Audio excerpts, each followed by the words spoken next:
오늘은 시편 106편 말씀이 되겠습니다.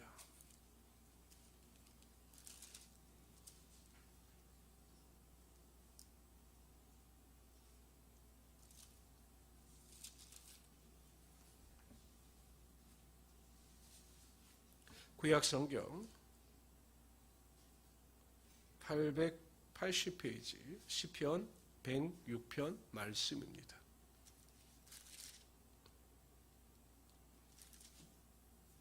시편 106편은 남유다의 멸망으로 인하여 바벨론의 포로로 잡혀간 한 사람에 의해서 지은 시편으로 봅니다. 그러니까 이스라엘 민족의 역사 가운데 이스라엘 민족이 죄를 범하였음에도 불구하고 하나님께서 그들을 긍휼히 여겨주셔서 끊임없이 은혜와 자비를 베푸셨던 것처럼 자신들의 죄로 말미암아 심판을 받았지만 하나님의 회복을 간구하는 마음을 가지고 지은 시편이 바로 시편 106편입니다. 이스라엘 민족의 역사 가운데 나타났던 이스라엘 민족의 죄악, 하나님께 대한 배반, 그럼에도 그들을 사랑하시고 그들을 품으셨던 하나님의 은혜에 대해서 기록하고 있습니다. 우리 1절부터 48절까지 한 절씩 교독합니다. 할렐루야. 여호와께 감사하라. 그는 선하시며 그 인자하심이 영원함이로다. 누가 능히 여호와의 권능을 다 말하며 주께서 받으실 찬양을 다 선포하랴. 정의를 지키는 자들과 항상 공의를 행하는 자는 복이 있도다. 여호와여, 주의 백성에게 베푸시는 은혜로 나를 기억하시며 주의 구원으로 나를 돌보사. 내가 주의 택하신 자가 형통함을 보고 주의 나라의 기쁨을 나누어 가지게 하사 주의 유산을 자랑하게 하소서. 우리가 우리의 조상들을 범죄하여 사악을 행하여 악을 지었나이다. 우리가 조상들이 애굽에서 있을 때 주의 기한 일들을 깨닫지 못하며 주의 크신 인자를 기억하지 아니하고 바다 곧 홍해에서 거역하였나이다. 그러나 여호와께서는 자기의 이름을 위하여 그들을 구원하셨으니 그의 큰 권능을 만민에게 알게 하려 하심이로다. 이에 홍해를 꾸짖으시니 곧 마르니 그들을 인도하여 바다 건너가기를 마치 광야를 지나감 같게 하사 그들을 그 미워하는 자의 손에서 구원하시며 그 원수의 손에서 구원하셨고 그들의 대적들은 물로 덮으심에 그들 중에서 하나도 살아남지 못하였도다. 이에 그들이 그의 말씀을 믿고 그를 찬양하는 노래를 불렀도다. 그러나 그들은 그가 행하신 일을 곧 잊어버리며 그의 가르침을 기다리지 아니하고 광야에서 욕심을 크게 내며 사막에서 하나님을 시험하였도다. 그러므로 여호와께서는 그들의 요구할 것을 그들에게 주셨을지라도 그들의 영혼은 쇠약하게 하셨도다.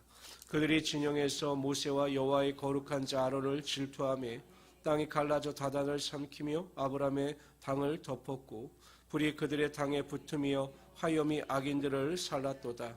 그들이 호렙에서 송아지를 만들고 부어 만든 우상을 경배하여 자기의 영광을 풀먹는 소의 형상으로 바꾸었도다. 애굽에서 큰 일을 행하신 그의 구원자 하나님을 그들이 잊었나니 나는 하늘 땅에서 기사와 홍해에 놀랄 만한 일을 행하신 이시로다. 그러므로 여호와께서 그들을 멸하리라 하셨으나 그가 택하신 모세가 그 어려움 가운데에서 그의 앞에 서서 그의 노를 돌이켜 멸하시지 아니하게 하였도다. 그들이 그 기쁨의 땅을 멸시하며 그 말씀을 믿지 아니하고 그들의 장막에서 원망하며 여호와의 음성을 듣지 아니하였도다. 이러므로 그가 그의 손을 들어 그들에게 맹세하기를 그들이 광야에서 엎드러지게 하고 또 그들의 무손을 부뱃손 중에 엎드려뜨리며 여러 나라로 흩어지게 하리라 하셨도다. 그들이 또 부올의 바알과 연합하여 죽은 자에게 제사한 음식을 먹어서 그 행위로 주를 경노하게 함으로써 재앙이 그들 중에서 크게 유행하였도다. 그때 비느하스가 일어서서 중재하니 이에 재앙이 그쳤도다. 이 일이 그의 의로 인정되었으니 대대로 영원까지로다. 그들이 또 무리바 물에서 여호와를 노하시게 하였으므로 그들 때문에 재난이 모세에게 이르렀나니 이는 그들이 그의 뜻을 거역함으로 말미암아 모세가 그의 입술로 망령되이 말하였음이로다. 그들은 여호와께서 멸하라고 말씀하신 그 이방 민족들을 멸하지 아니하고 그 이방 여러 나라들과 섞여서 그들의 행위를 배우며 그들의 우상들을 섬김으로 그것들이 그들에게 올무가 되었도다. 그들이 그들의 자녀를 악귀들에게 희생제물로 바쳤도다.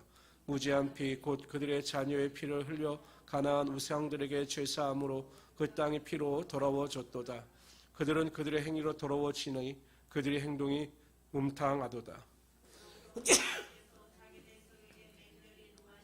자기의 유업을 미워하사 그들을 이방 나라의 손에 넘기심에 그들을 미워하는 자들이 그들을 다스렸도다.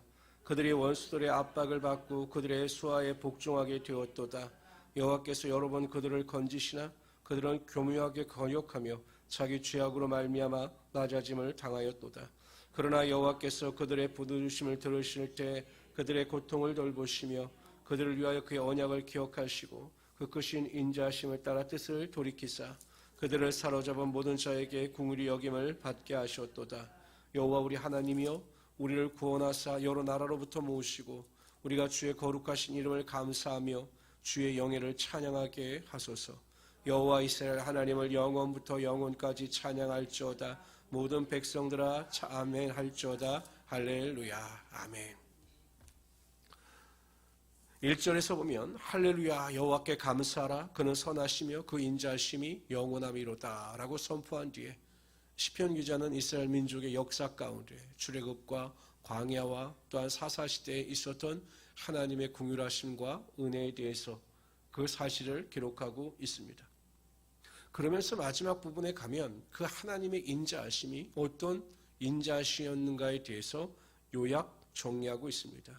44절과 45절입니다. 왜 하나님의 선하심과 그 인자하심을 찬양해야 하는가? 그리고 하나님의 인자하심은 어떤 인자하심인가에 대하여 설명합니다. 보십시오. 그러나 여호와께서 그들의 부르짖음을 들으실 때 그들의 고통을 돌보시며 그들을 위하여 그의 언약을 기억하시고 그 크신 하나님을 뜻을 따라 돌이키사 이렇게 말씀하고 있습니다. 첫 번째 그들의 부르짖음을 들으셨다라고 하였습니다. 하나님께서 죄악 가운데 빠져있던 백성들이 회개하여 돌이켜 다시 하나님 앞에 나와 기도하며 부르짖을 때 하나님께서는 그들의 기도를 외면하시는 것이 아니라 그들의 기도를 들어주심으로 그들의 삶에 하나님의 은혜와 능력이 임하게 하여 주셨던 것입니다. 하나님께서는 성도들의 작은 신음조차 놓치지 아니하시는 하나님이 되시는 것입니다. 우리가 죄악 가운데 있었다 할지라도 회개하고 돌이켜 하나님 앞에 나와 부르짖어 기도할 때 하나님께서는 반드시 그 기도를 들으시고 그 기도하는 자의 삶의 소원이 나타나게 하여 주시는 것입니다. 그러므로 우리 성도님들은 어떠한 상황 가운데 있다 할지라도 항상 주님 앞에 나와 기도하고 부르짖는 일을 포기하지 않기를 바랍니다. 반드시 하나님께서 응답하시며 그 기도 가운데 풍성한 은혜와 능력이 나타나게 하여 주실 것입니다. 두 번째, 하나님께서는 그들의 고통을 돌보신다고 하였습니다. 하나님은 하나님의 자녀가 고통당하는 것을 절대 외면하시는 분이 아니십니다. 반드시 그 고통 소리를 들으시고 그들에게 나타나셔서 고통 가운데 있는 그들을 구원하여 주시는 것입니다. 오병이어의 역사에 예수님께서 제자들에게 배를 타고 건너편으로 건너가라고 명령하신 후에 예수님께서는 산에 오르셔서 기도하기 시작하셨습니다. 그런데 제자들이 타고 있던 배가 중간쯤 갔을 때 갑자기 급한 풍랑으로 인해서 위기에 빠지게 됩니다. 제자들은 부지런히 뱃속으로 밀어닥치는 물을 바깥으로 던지는데 급급했습니다. 그런데 성경에 보면 예수님께서 기도하시던 중에 그들을 보고 계셨다라고 기록하고 있습니다. 그러니까 예수님께서는 제자들을 보내신 후에 그 제자들에게 관심을 끊으시는 것이 아니라 그들이 잘 가고 있는가를 끊임없이 보고 또한 주시하고 계시다가 그들이 고통당할 즈음 예수님께서 무리를 건너오사 그들을 위기 가운데 건져 주셨던 것입니다. 우리가 고통을 당하고 어려움을 당하는 상황 가운데서도 우리에게 소망이 있고 우리에게 인내할 수 있는 이유가 여기에 있는 것입니다. 하나님은 저와 여러분의 고통을 절대 외면하지 않으십니다. 우리가 하나님께서 나를 도와주심을 믿고 나갈 때 하나님께서 우리의 고통이 변하여 기쁨이 되게 하시고 슬픔이 변하여 소망이 되게 하는 역사가 저와 여러분 삶 가운데 반드시 임하게 하여 주실 것입니다. 그리고 환난 날에 그래서 하나님을 더 의지하고 부르짖는 우리 귀한 성도들이 되시기를 주님의 이름으로 축원합니다. 세 번째, 하나님께서는 그의 언약을 기억하셨다라고 말씀하고 있습니다. 그 언약이 무슨 언약인가? 출애굽기 2장 23절 25절에 보면 이렇게 말씀하십니다. 여러 해 후에 애굽 왕은 죽었고 이스라엘 자손은 고된 노동으로 말미암아 탄식하며 부르짖으니 그 고된 노동으로 말미암아 부르짖는 소리가 하나님께 상달된지라.